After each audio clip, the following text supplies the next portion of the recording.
And now it's time for Mob Talk Radio with your host, Jeff Canarsie.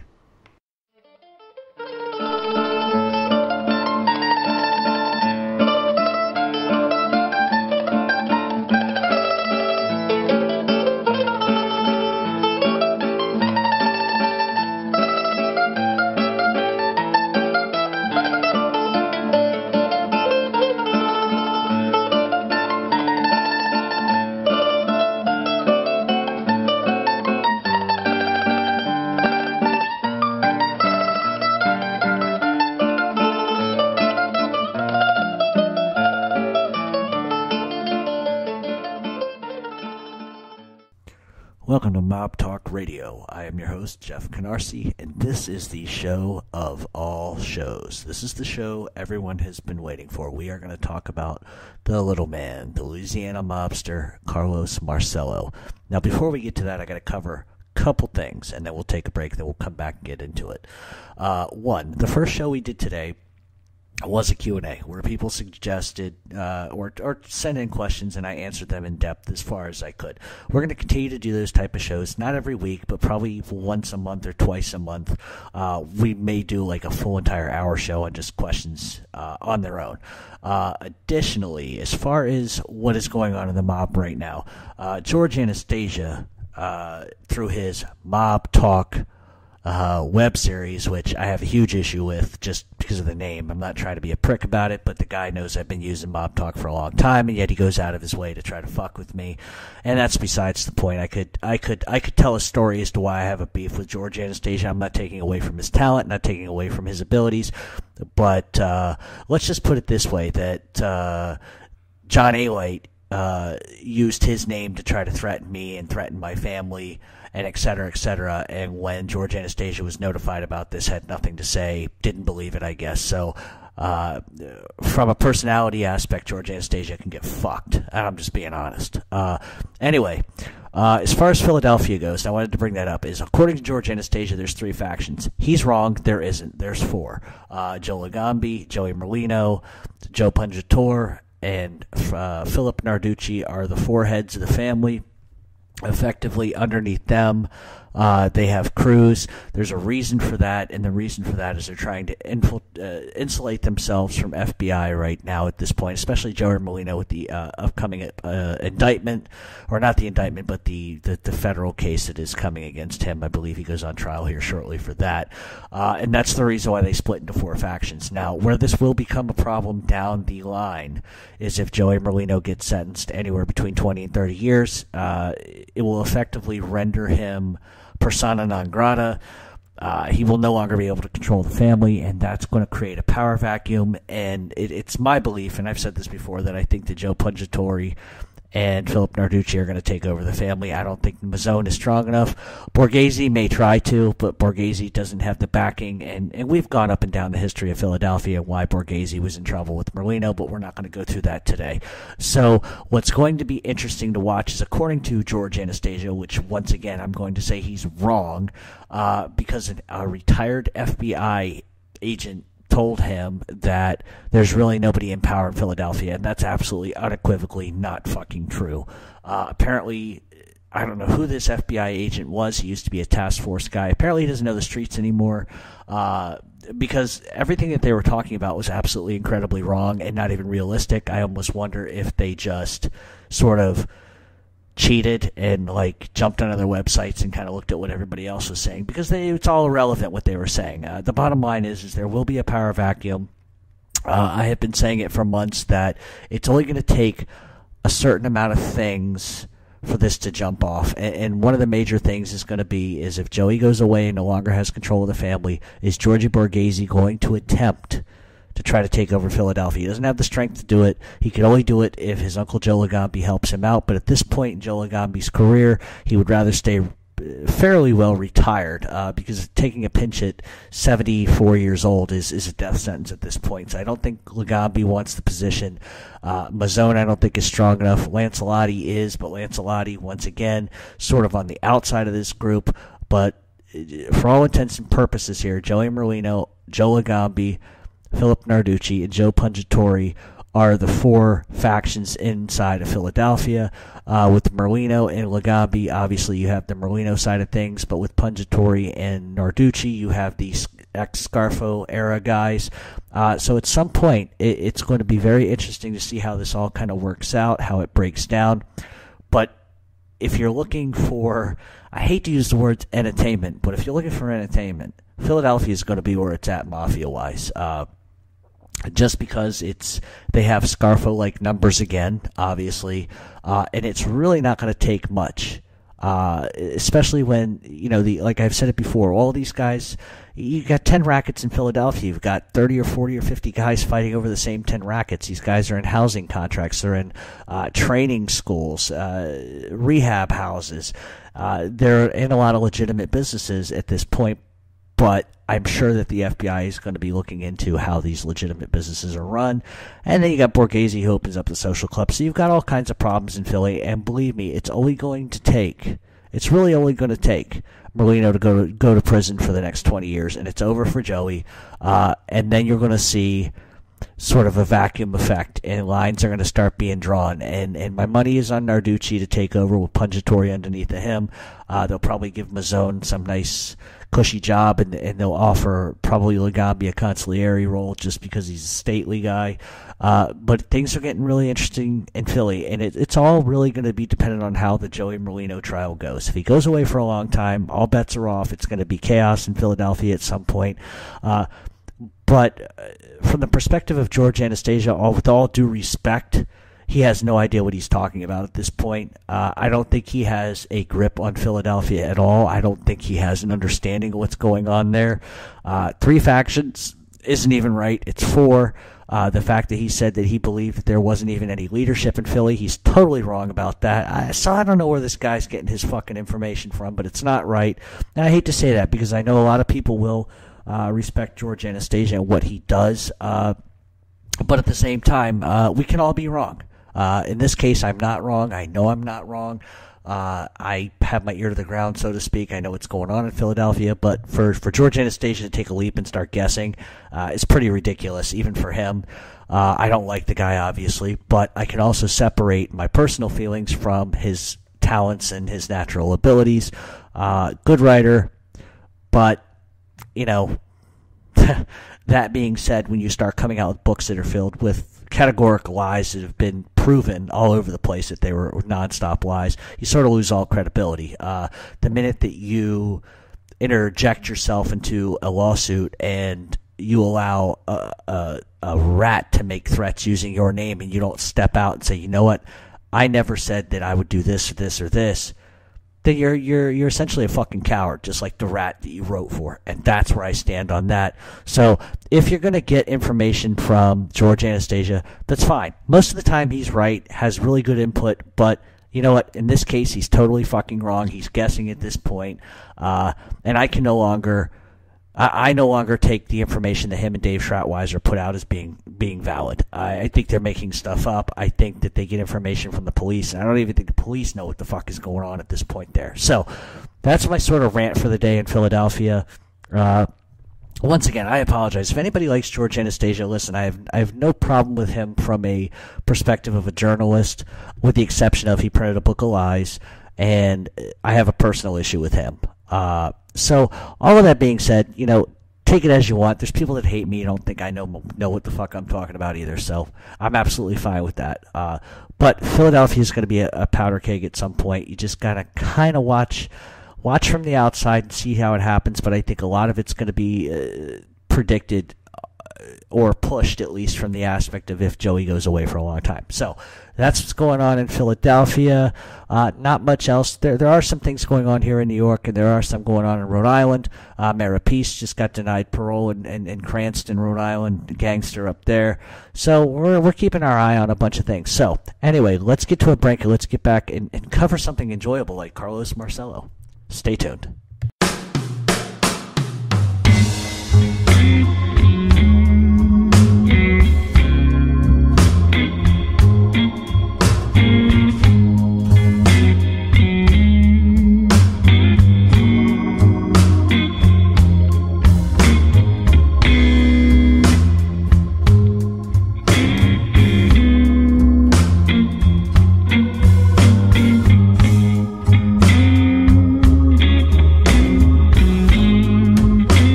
And welcome back to Mob Talk Radio. With this episode, we are talking about the one and the only Carlos Marcello. He was definitely an interesting character. This is a large topic, and I'm going to breeze through a lot of his youth because some of the bigger topics, obviously, JFK, RFK, and etc. But let's get right to it.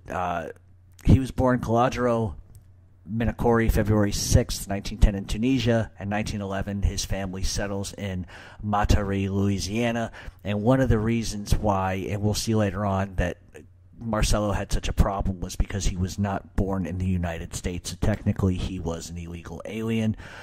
During his teenage years, he formed a crew which carried out armed robberies in the French Quarter. He was arrested and convicted, but even at an early age, he realized that bribery could really help him, especially in the Deep South, and it did, because he ended up bribing some people. His conviction was overturned, but then a year later he was arrested again for armed robbery and assault, and he was sentenced to 9 years in prison, but would be released after 5 years. In 1938, he was arrested and charged with drug trafficking after being caught with 23 pounds of marijuana, and at the time in 1938, it was the largest drug bust ever. He was actually sold drugs to an undercover cop. Obviously 23 pounds is an insane amount, but he's given a lengthy prison sentence and a fine of $76,000. However, he was released after 10 months because Frank Costello reached out and bribed some sentencing judges and stuff like that, because Costello needed a favor. So he figures if he makes a couple payments and they can get Marcello out, then he can actually get what he needs out of then Costello can effectively get what he wants out of Marcello. Once released, him and Costello become sort of buddies, but there's a problem because Costello has the slot machine racket going in New York, and LaGuardia doesn't want him there, and they end up tearing them all out of the saloons and everything in New York City. So what Costello wants to do is he wants to move his slot machine somewhere else, and in order to do that, he enlists the help of Carlos Marcello, who in turn is going to take a cut from the profits and tells Costello, sure, I'll use my guys and myself as muscle, and we'll get all your slot machines into Louisiana. Just give me a kickback from it, which he agrees to. In 1947, Marcello eventually takes over Louisiana's illegal gambling rackets. He ends up joining, in fact, a skimming operation with a huge casino in Louisiana with Meyer Lansky, which kind of brings them together and establish that bond. Now, how Marcello even took over the mob is sort of interesting if you look at the history. From 1870 to 1920, Charles Matranga was the mob boss in Louisiana. In 1920 to 1950, Sam Silverdollar Corolla takes over. From 1950 to 1993, Carlos Marcello takes over. Now, Sam Corolla ended up being deported back out of the country, and that's effectively why Carlos Marcello takes over. But if you look at it, from 1870 to 1920, Charles Matranga, 20 to 50, Sam Corolla, that's 30 years, and Carlos Marcello, 50 to 93, 43 years. So the New Orleans crime family has always sort of had longevity, if you will, as far as it came to bosses and etc. Effectively, Meyer Lansky and Carlos Marcello sort of start skimming from a huge casino in Louisiana, and Marcello, in return for allowing Lansky to sort of operate, he received profits from skimming in Vegas in exchange for providing muscle in Florida real estate deals. And really the point was Meyer Lansky was trying to legitimize himself a bit down in Florida, and he needed to sort of attain property without having to let anyone outbid him. And so what he would do is he would go to Carlos Marcello and arrange for him to use his muscle down there to make sure that these deals went through. And in return, they would give him profits from the skim in Las Vegas. Also at this time, the commission voted in Carlos Marcello as the boss of New Orleans, and he would go on ruling the family for the next 30, 40 years. One of his rules as boss was that he owned Louisiana, and no other mafia member or crew member or associate could enter Louisiana without his permission. He really held on to Louisiana for all it was worth. So no other mob family, no other member, no other associate, nobody could come to Louisiana without calling him first and saying, hey, I'm coming to Louisiana, and he would either say yes or no, you can or you can't. He had that much power at a very young age. Moving into the 1950s,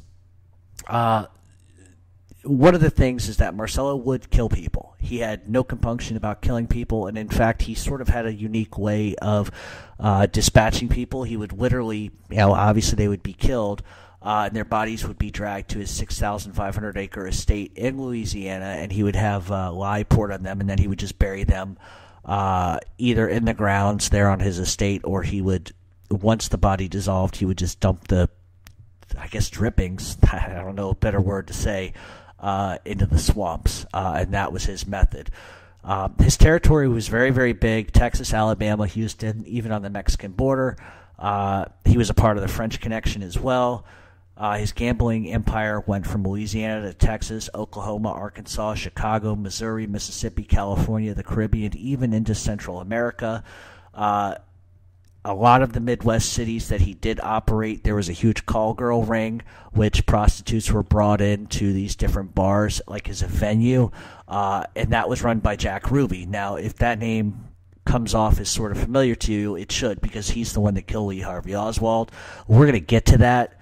But the idea that Jack Ruby didn't know Carlos Marcello was a lie. The idea that Jack Ruby didn't know Oswald was kind of a lie. The idea, so you'll see as we get along. But the fact that Jack Ruby effectively worked for Carlos Marcello should be noted in this case. Marcello was long suspected of having an Alabama attorney electorate killed. There were a lot of problems, and he was suspected of a lot of different crimes there, but these are just little tidbits that I'm adding along the way. Just in Texas alone, he had 800 bookmakers, which were netting him $700 million a year.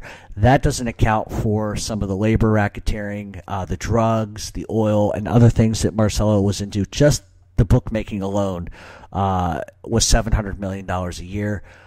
Marcello also smuggled a lot of drugs from Mexico on behalf of the Traficante crime family, and how he went about that was kind of unique. Santos Traficante was moving a lot of drugs in and out of Mexico, but they had to get to the Midwest as well, and so what Marcello did was he used the Teamster trucks, the Teamster moving trucks, to move the drugs from city to city. It was a huge operation, and that's probably exactly why Traficante allowed Marcello to operate a bit in Florida. So what you're seeing essentially here at this point is that Marcello was just incredibly smart. It wasn't just one racket here. It was a racket here, a racket there. He controlled the Midwest, parts of the East Coast, down to Florida and the South, and completely controlled the Deep South. The other thing, too, is we go back to the political things and some of the things that that people may or may not know. And these are just little tidbits. And the reason why I'm including these is because it's going to get to a sort of bigger thing here shortly. He bribed Lyndon Johnson, and in turn, Lyndon Johnson agreed that when he was running, that any anti-racketeering legislation that the state would try to pass, that Johnson would make sure that it didn't get to court, didn't see the light of day. He also backed almost every single one of Lyndon Johnson's campaigns. So Marcello, at a young age, middle age even, knew that he had to control the electorate. If he could control the electorate, he had power. He could say what would happen, and it wasn't just with Lyndon Johnson that he put money in his pockets. In 1955, there was an incident where Sheriff Frank Clancy was. Marcello believed that Clancy was talking to federal agents regarding what was going on in Louisiana as far as gambling and some rackets. And what ends up happening is Clancy goes to a hospital on an unrelated medical issue, and a guard was posted outside of his door. And at some point, the guard is paid off, and somebody entered the room and smashed the guy next to him, because there were two guys in the room. It was Clancy and another guy. Someone snuck in and smashed the other guy's skull with a meat cleaver. And that essentially ended any idea that Frank Cleary was going to rat on Marcello. He got the message loud and clear. Obviously, Marcello used his money to bribe the cops to get in there, sends a guy in. They take a meat cleaver and crush the guy's skull, and immediately Frank Clancy stops running for office and stops talking to the police. Something else, which is another tidbit, and this is sort of what I like to call the trifecta or the triad of JFK, because obviously you have Jack Ruby. Marcello was a minority owner in the Tropicana with Johnny Roselli and Santos Trafficante, and that brought in $2 billion a year in profits from a skim. And so the reason why I call it the triad is anytime there's a conspiracy, they always have sort of three things in common. And it's sort of like the 3 degrees of separation of like Kevin Bacon and those stupid commercials that they used to have. The committee that looked into the John F. Kennedy assassination couldn't make a correlation between Jack Ruby and Carlos Marcello. Well, Jack Ruby worked for Marcello. They couldn't make a correlation between Johnny Roselli and Carlos Marcello. Well, they were very, very, very, very close friends and business partners. They owned the Tropicana together.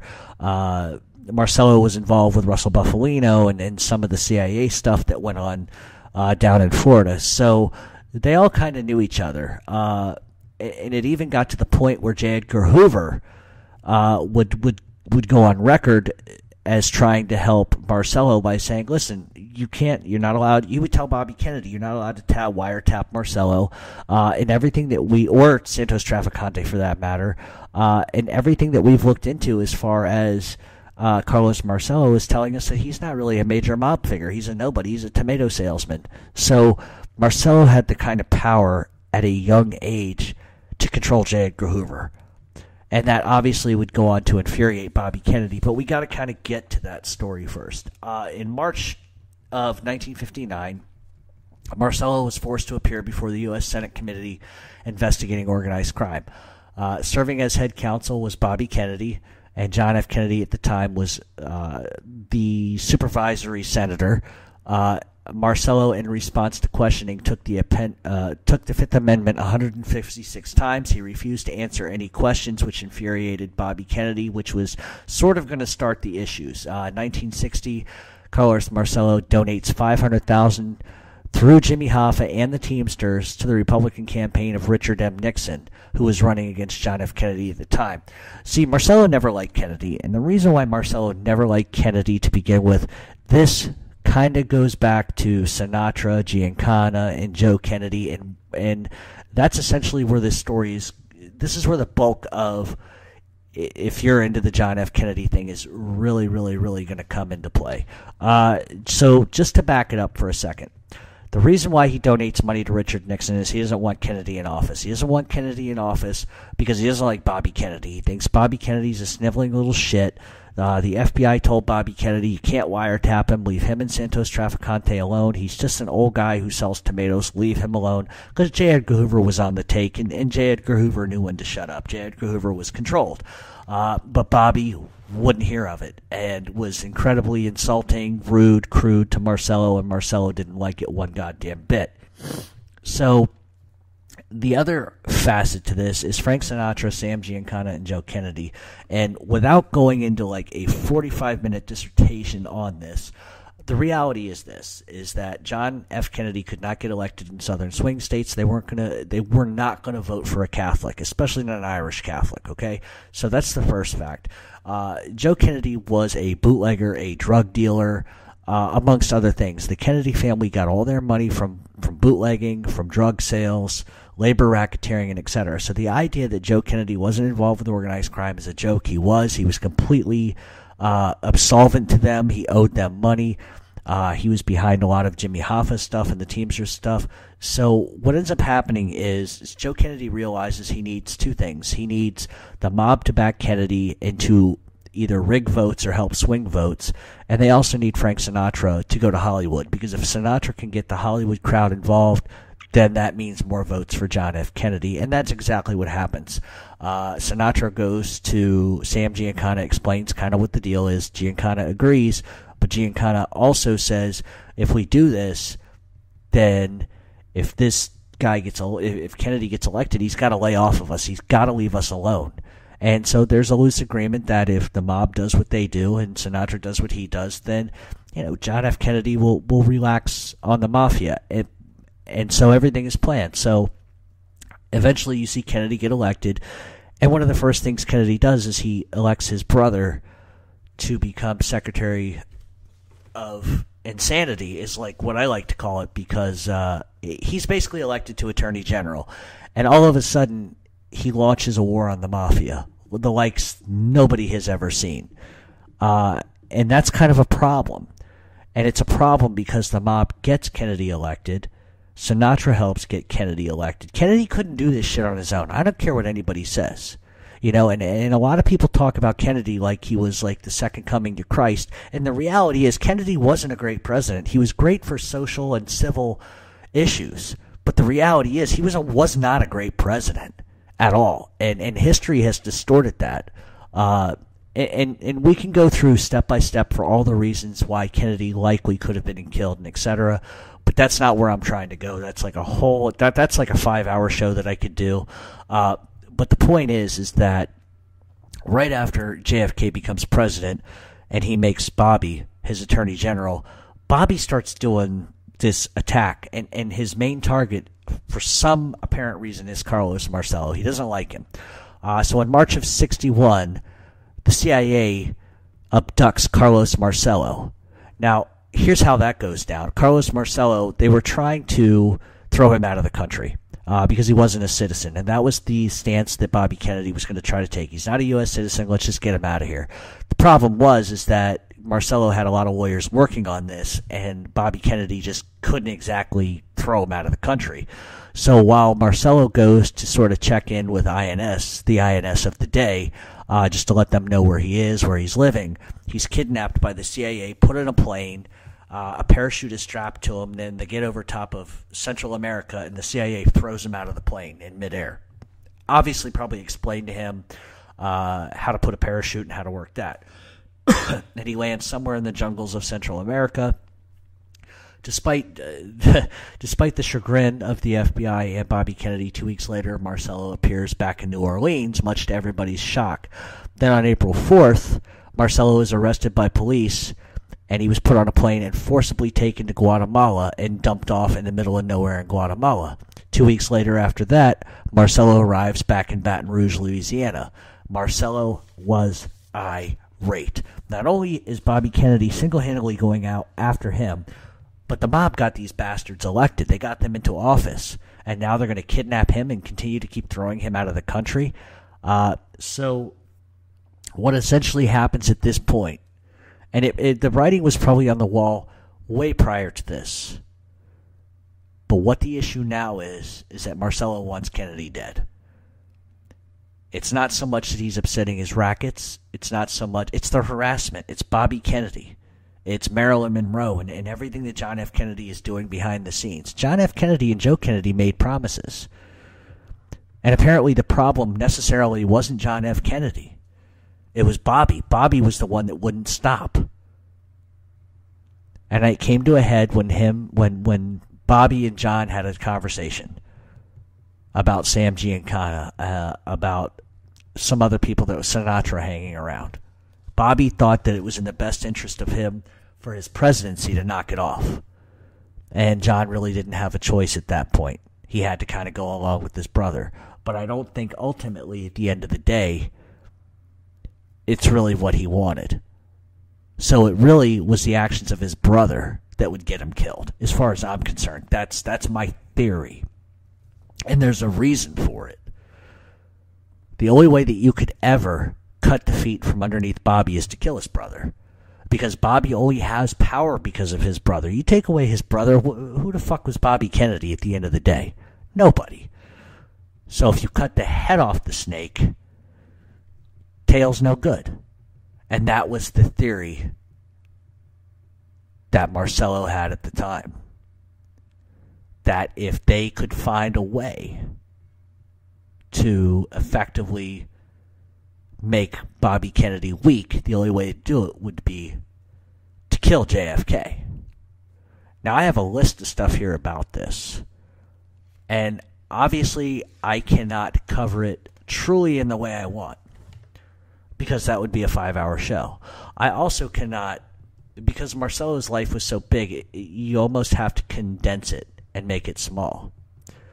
And this is probably going to be like right around, if I'm lucky, an hour show. But we'll kind of get into some of the tidbits. But I want, like I said, the backstory is very important here. And the backstory of the fact that the mob gets Kennedy elected, Kennedy in turn turns his brother loose on them, really has a serious effect. And it was Jimmy Hoffa that was pissed. It was Sam Giancana that was pissed. It was Carlos Marcello that was pissed. Santos Trafficante that was pissed. Everybody was pissed, and something had to be done. Now, I'm not going to go into the step-by-step of how this all kind of went down, but there's a couple facts you need to know before we take a break and come back. Jack Ruby, who shot Lee Harvey Oswald, right? He knew Oswald. So did Marcello. In fact, Lee Harvey Oswald's uncle was a bookmaker for Marcello. So there's your connection there. Okay? Jack Ruby worked for Marcello, who introduced Oswald to Marcello. Okay? And Ruby is the one who kills Oswald, and Ruby's also the one that runs rackets for Marcello out in the Midwest. Then you've got Johnny Roselli, who has business ties with Marcello and Trafficante through Roselli. Roselli has contacts with Hoffa. Hoffa has contacts with Frank Sharon. Frank Sharon goes on record of saying that the guns were brought up from Florida to him through Johnny Roselli. So there's all of a sudden that connection. So all of these guys are connected like in a bunch of amazing ways. And a lot of people will make the argument of that the mob didn't kill Kennedy.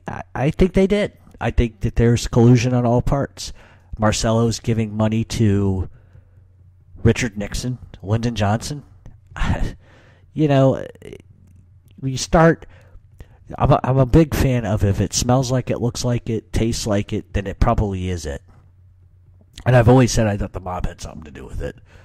Whether or not they're directly involved, I think there's way too many entities and way too many people involved in this, but there's a reason why they wanted it done. First of all, the government was scared shitless of Kennedy because he about fucked up the Cuban Missile Crisis. He fucked up trying to kill Castro a bunch of times.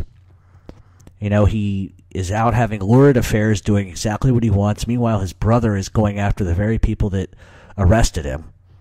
So it's becoming a big problem, and it's no shock to me that Kennedy ended up the way he did. It was too many loose ties and too many loose wheels on the car. Something has to be done. Now we can argue whether that was the right thing to do or not.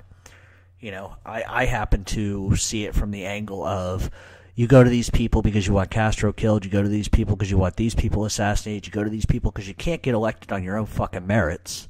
You want them to double-rig votes in West Virginia, and I know a guy whose grandfather double-rigged a vote every time it came in for Kennedy, so there's proof of that.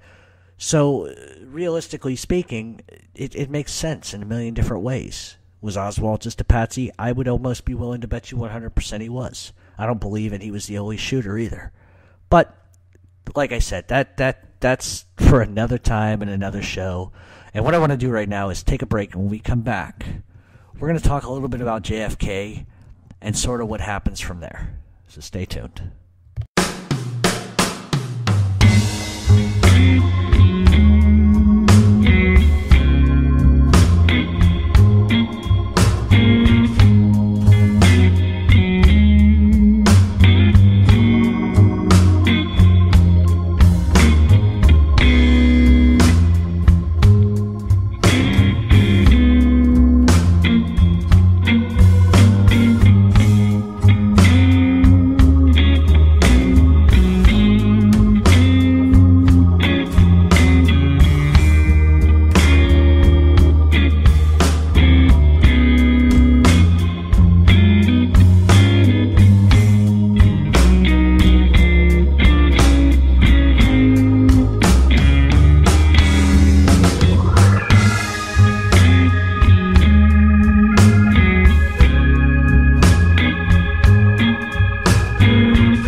And welcome back to Mob Talk Radio. We are talking about the one and the only Carlos Marcello.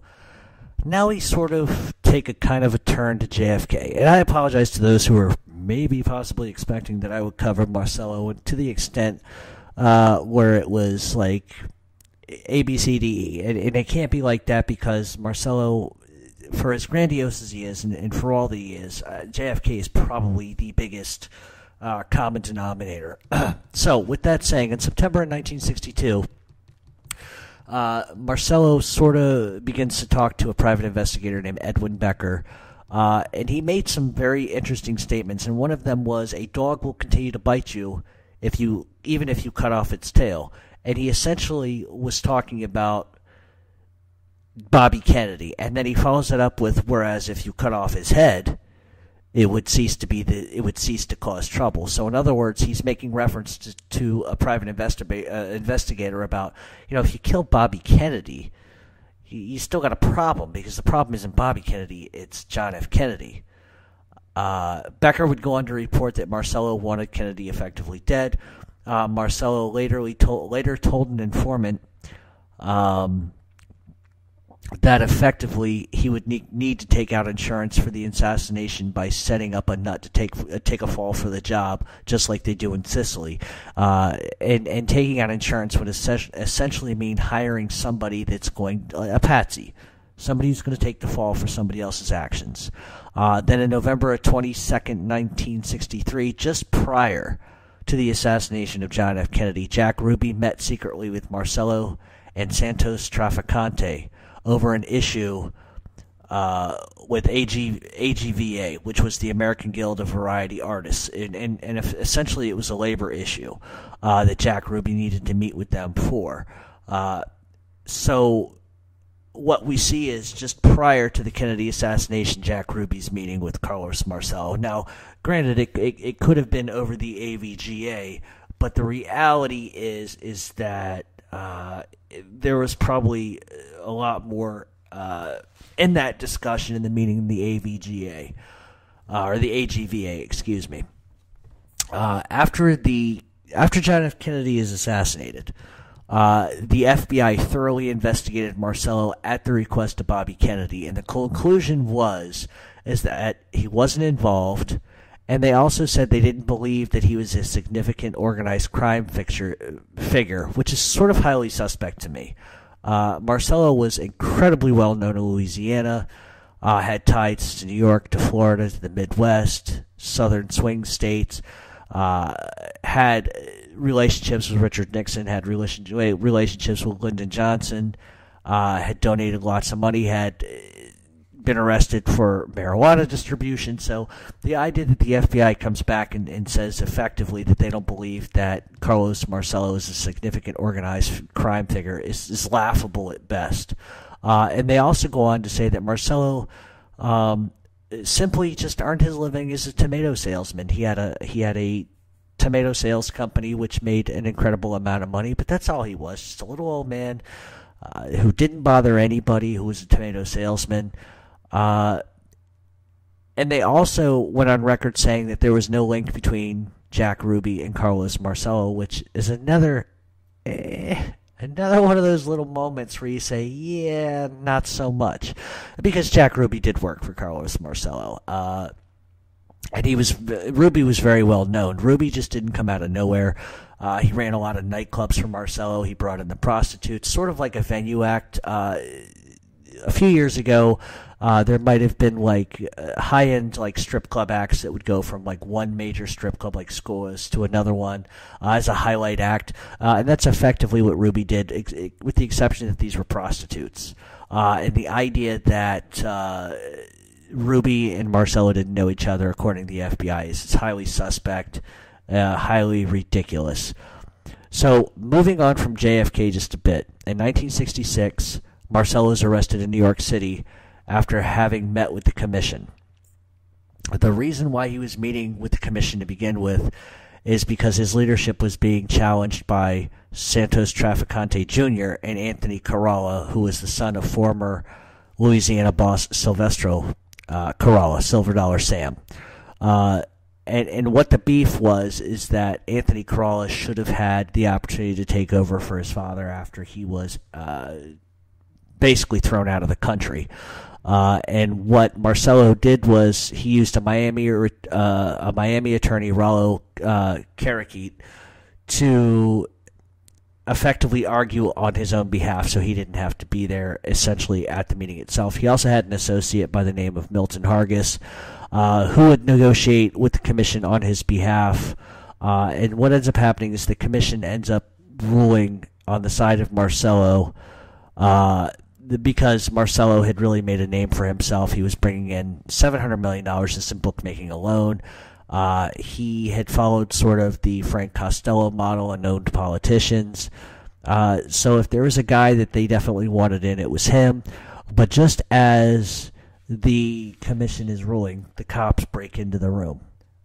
And Marcello effectively gets charged with consorting with known felons. He would fight the charges for almost a year. However, when he returned to Louisiana during a break, he ends up getting into a dispute with an FBI agent. The FBI agent made a comment, and Marcello, being the kind of guy he was, broke his eye socket. Then the FBI turned around and charged him with assault, and he was ultimately convicted for assaulting an FBI agent, and he was sentenced to 2 years, but only ended up serving 6 months and was released March 12th of 1974. Frank Regano. Now, that's a guy we need to talk about for a second because this is going to be highly important to this story. Frank Regano was essentially a mob lawyer. He was his whole life.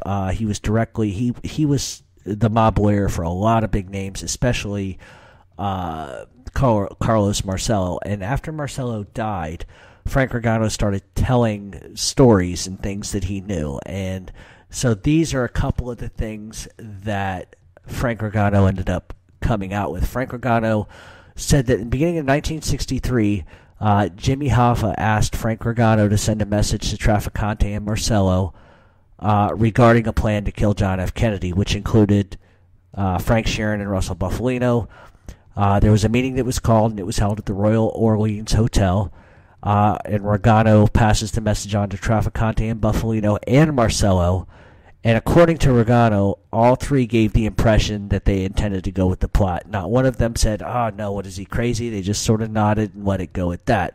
Later, Regano was told by Hoffa that, and these are quotes, "I knew they could do it. I'll never forget what Carlos and Russell did for me."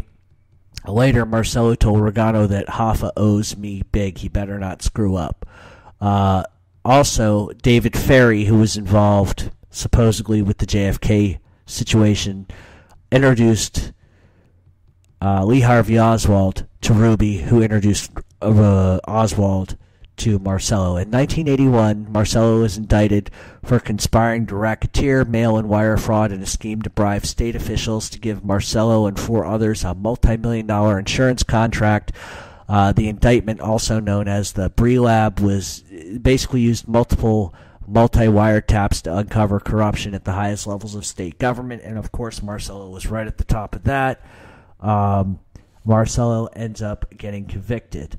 And while he was in prison, here's a really strange thing about the Bree Lab thing. He was convicted, but he essentially immediately after he was convicted of that, he began, sending his appeal. And what's really strange is rather than hold him in prison while he was appealing, they actually let him out, which is kind of weird because you don't see that often.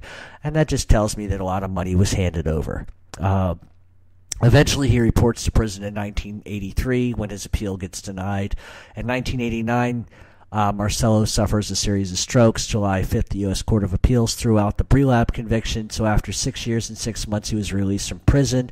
He comes out in 1989, having suffered a lot in prison, and in 1993 ends up dying at home.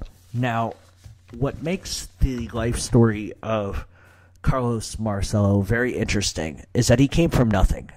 He essentially, as a teenager, would steal fruit. His family were plantation owners.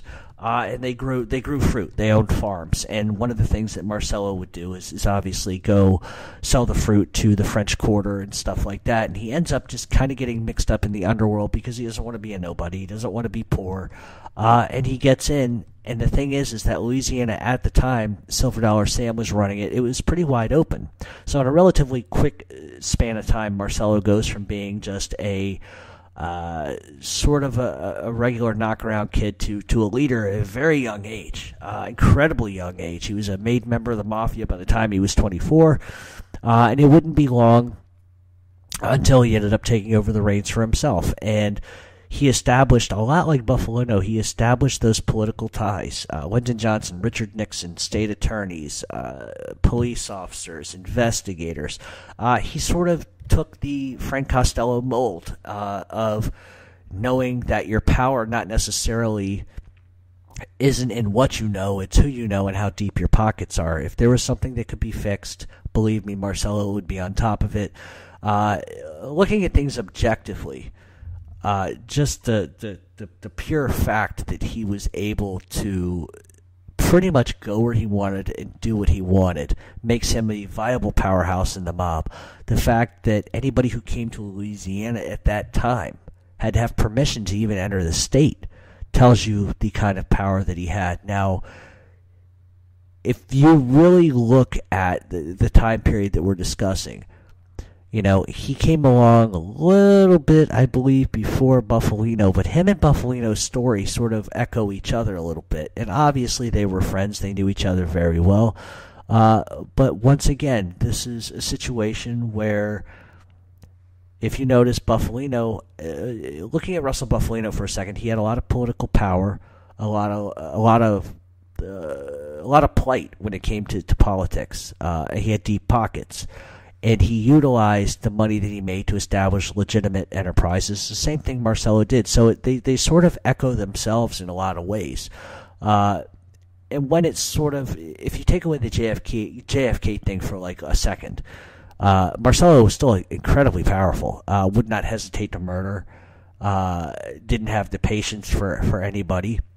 But they really did have a lot in common, really, at the end of the day.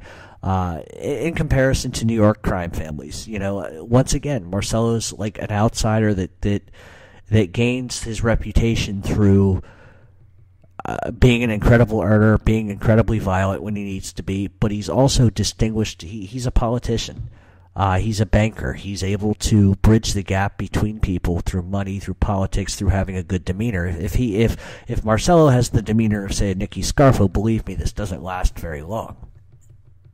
So the bottom line when it comes to Marcello is he was incredibly strong, incredibly, just bookmaking alone, 800 bookmakers, $700 million a year. And we're talking like, what the fuck, 1938? That's an incredible amount of money. Then it doesn't account for the legitimate enterprises that he ends up going into, like salt mining and things like that. In fact, if you go to the real estate records in Louisiana, the Marcello family, and we're talking grandchildren, great-grandchildren, are the biggest owners of property. They own more state than anybody else in the whole entire fucking... They own everything. They own everything there because he took his money and he invested in land and property. And that's what he did. Yeah, he spent some time in jail, but ultimately, at the end of the day, he died on his own terms at home. He ended up, you know, obviously handing over the crime family to somebody else once he started to deteriorate, at least health-wise. But looking back in this time period, I don't think there's too many mob guys. Giancana couldn't even fucking hold. I mean, he's nothing in comparison to Buffalino and Marcello. Those two, or Trafficante, those three by themselves were more powerful, I think, than a lot of other people. But they were powerful in a different way. Carlo Gambino was powerful because he controlled his men. He controlled the rackets. He would be violent. But at the end of the day, you compare Gambino to Marcello or Trafficante or Buffalino, these guys, or even Costello, these guys owned politics. When you own politics and you can set it up so someone wins a presidential election, or you can set it up so, there's this, or you can set it up so there's that, or Joe Kennedy can come to you and ask you for help to get his son just even in office or to even get him on the ballot. That's power. That is power beyond what Carlo Gambino could ever have. Sure, he could press a button and 300 men would come to kill you. But Marcello and Bufalino and those kind of guys didn't have to do that. They had enough power just being themselves to fix cases, to make sure that things went the way they wanted. Now, let's face it, for 43 years, Marcello ran Louisiana without doing any really bit of time. Not only did he not do a ton of time, but he made a ton of money. The government looked the other way when it came to him until Bobby Kennedy got fancy pants about it. And once Bobby Kennedy gets fancy pants, well, yeah, it's time for this little prick to go. And that's exactly what happened. So for anybody that comes to me and tries to say, well, the mob didn't have anything to do with it. Well, that's bullshit. I don't believe that for a second. They had all the motivation in the world. People always ask me, what was their motivation? Well, they got the guy elected. Then he sicks his brother on them. He couldn't control the little yappy dog out back. And they realized very quickly that they couldn't just take out the yappy dog, because then the big dog was still there. So they take out the big dog, and then guess what? The yappy dog doesn't have a voice anymore. And he didn't. The minute John F. Kennedy was killed, Bobby Kennedy didn't have a career. And I know what people are going to say, well, he ran, he tried to run. Well, he tried to, and look what happened. He gets killed. So there's something to be said for when you're drug dealers and bootleggers and you make all your family fortune in the illegality sense of the thing. They made all their money from illegal activities. So don't think for 1 second that this was a guy who invented a precious company and got lucky working hard his whole life, because that's not who Joe Kennedy was. He needed the mob, he needed the labor unions, he sure as hell needed Carlos Marcello and Sam Giancana and Russell Bufalino to get his son to where he wanted him, because he couldn't run for himself because he was a fucking Nazi sympathizer of all things, which is why they took away his titles and stuff like that, because of the horrible things he said about Jewish people. So the bottom line is, it really sort of breeds itself out. I hate to use a term like that, but you do evil shit from day one. Eventually karma catches up and it's a bitch. We can argue whether John F. Kennedy would have been a great president for this country. I think civil rights-wise he would have been great, but I think in every other facet he was a dismal fucking failure. The moral compunction that people like to use with Bill Clinton these days, well, he had got a blowjob in the Oral Office or whatever. I said Oral Office, I love it. The Oval Office, right? And so he gets thrown out of office for that. But yet none of these people seem to mention Kennedy, who was screwing everything that walked. He was bigger liability than Sam Giancana was. Here's the President of the United States doing drugs and sleeping with every fucking known hooker in Hollywood. And it's public knowledge. And then you got his brother, Bobby Kennedy, who's sleeping with them too. So it's like, if you look at it from that aspect, look at it from the old Republican Guard, they're not going to stand for that. Because not only is Kennedy really making a mockery out of the office itself, but then when it comes to the Cuban Missile Crisis, he can't handle that the right way either. And it almost comes to the point where some bad stuff really happens. So if you take those things kind of into your mindset, and then take one other thing. And the other thing I want you to think about for a second is this. When a president can't be controlled by anybody, not even his brother, when someone comes into office who essentially thinks outside the box. And Kennedy came along in a time period when the United States was still shooting water hoses at African Americans and sicking dogs on them. That's the way that our government handled things then. And it's sickening and it's gross, and we've moved past that. But here comes a white guy who's talking about civil rights and who is really looking at things from outside the box and wants to make changes. That scares the shit out of the old guard. Not only does it scare the shit out of the old guard, but then you bring in Lyndon Johnson, who him and Kennedy hated each other, could not stand each other. If you go into archives, you can find stuff where Lyndon Johnson's talking shit about Kennedy, how he can't wait to see this guy leave office. He hates him. He wishes something bad would happen to him. There was no love lost there. So Johnson had all the reasons and all the motives to be involved in that. Plus, guess what? Who was paying for Johnson's campaigns? Marcello. And that's sort of when it becomes kind of interesting. When Jimmy Hoffa gets out of prison early because of a bribe, it's Richard M. Nixon that's given $500,000 too. That's delivered to him from Buffalino and Marcello. Who else in that group gave money to Nixon to run? Marcello. So, like I said, if it smells like shit, looks like shit, tastes like shit, chances are it is probably shit. And so the reality is, did Marcello have anything to do with Kennedy? Absolutely, I think he did. Can I prove it? No, I can't. But I think there's enough circumstantial evidence to sort of point somebody in that direction. Did Lee Harvey Oswald know Marcello prior to all this crazy shit? Absolutely he did. His uncle was a bookmaker, so of course they knew each other. Ruby worked for Marcello, Ruby worked in Marcello's nightclubs. They all knew Giancana, they all knew Buffalino, they all knew Sharon, they all knew Hoffa. What more do you need? So then the end question becomes this. Is Marcello justified? Do you think it's justified what he did? Let's pretend for a second he's the one that made the call and said, okay, Oswald, you're going to do this. Lyndon Johnson, here's the deal. This is how we're going to do this. Let's get the CIA in on it. We'll make this guy look like he did it. Beautiful. The guy's gone and we can go back to doing business. Let's say it all played out that way. Can you somehow justify that? Do you think Marcello was right? I think he was. And I'll tell you why I think he was. Granted, once again, we're getting into this theme of justifying murder. But here's the thing. You use people to get yourself elected. You want the women. You want their money. You want their fame.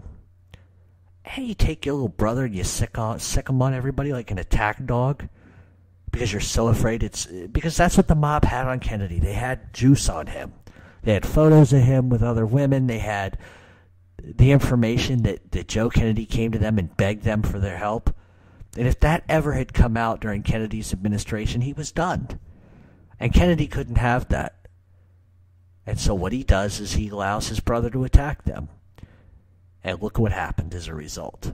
The mob had every reason to want to go after Kennedy. The fact that some people have come out and said that they don't think the mob had that capability, you got to be out of your fucking mind. These are the same people that don't believe that the mob had anything to do with Fidel Castro. And that the government never came to the mob to kill Castro, which is absolutely true. It's 2 shows ago I talked about this. So at the end of the day, Marcello was a beast. He was highly, highly intelligent. Wasn't book smart whatsoever, but he was street smart. Incredible earner.